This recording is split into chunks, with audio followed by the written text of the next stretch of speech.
I cannot give you. Tell me how you guys met. Like, were you guys friends way back? And like the time you guys met to do the song together. Like, tell me everything. I think we've known each other for some time already because we've been doing music for quite a while.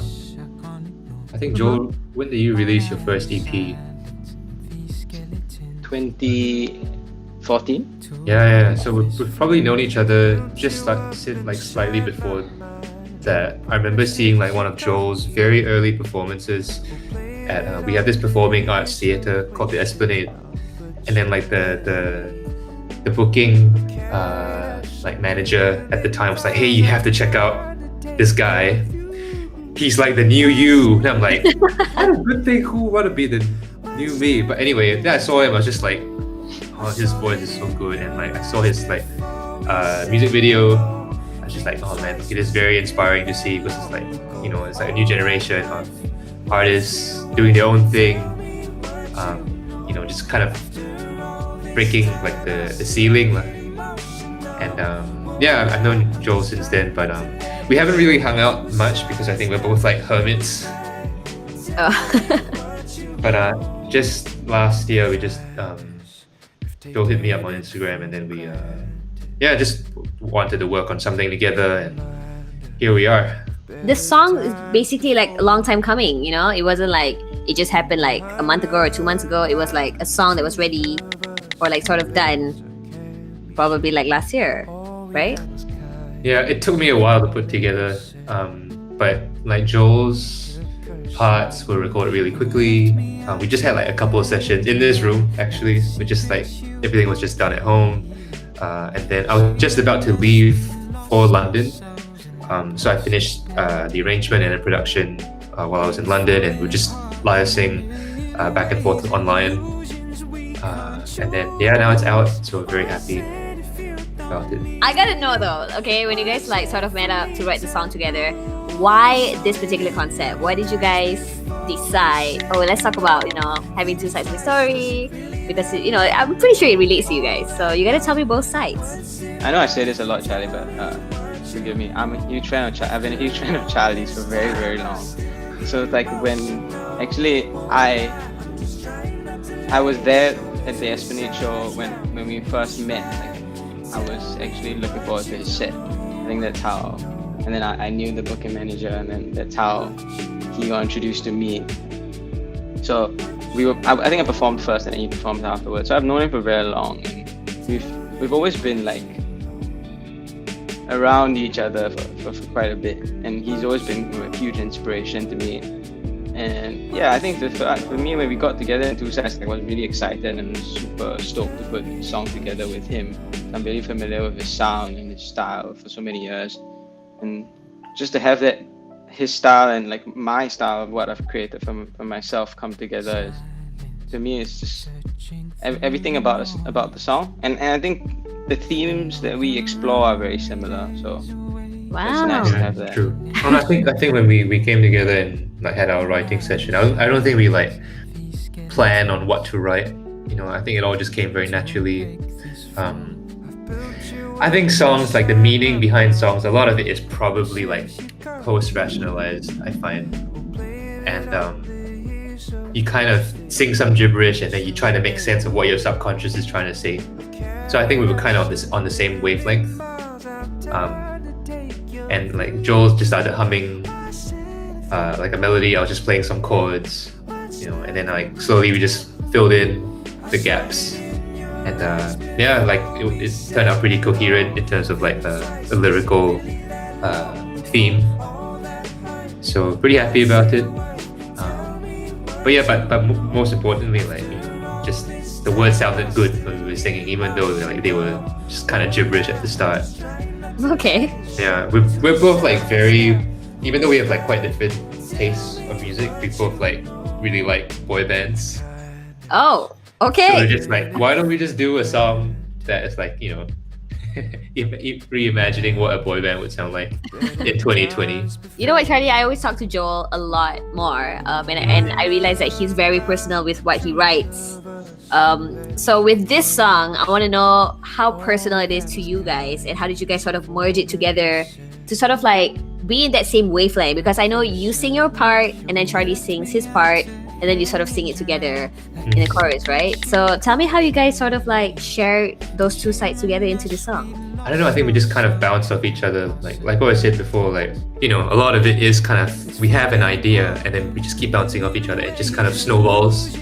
You know, I think I personally wrote it from like a place of frustration, you know, and kind of dealing with, you know, another party who might not necessarily understand, right, like your intention, and then you try to, you feel like you've been wronged or like, you know, hurt, but you're trying your best to see what, you know, they are saying as well. Like you're trying to wear, you know, their shoes, and then you're trying to turn the other cheek. So I guess this song, like for me personally, is just like living in that strange tension between the two. Like you might feel very like attacked, like what you're saying earlier. I know. But you're like, you know what, but hang on, you know, at the end of the day, people just like, most of the time, we kind of all want the same thing. But like, how do we get there, I think? So I think this song is kind of questioning that and exploring that. Yeah. Adding on to Charlie's point, it's like love. We have love for everybody in our lives, and I mean it's not just in the romantic level, but like I think even in regular like friendships, there's love there, and because of that, there's always room for miscommunication and misunderstanding.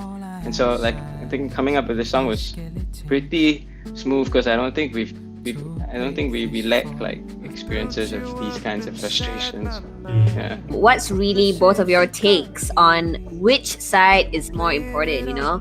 Because one side is probably more truthful than the other, and then the other side is probably maybe less truthful, but we don't really know, because what if there's like a third side, like somewhere else, that is actually the truth? So like, how do you guys feel about that personally? I think the truth, the third side of truth, is the fact that both sides are equally important. Yeah. Wow. Okay. So both of them, yeah. Yeah, I think you always I have would to like try and take, you know, both sides into consideration. No pun intended. I don't know. Sometimes, like, you know, you have your own narrative in your head of what you think is right, and like you will just tell yourself whatever, or talk to whoever might just agree with you, and it just become this feedback loop. You just want to be reinforced all the time.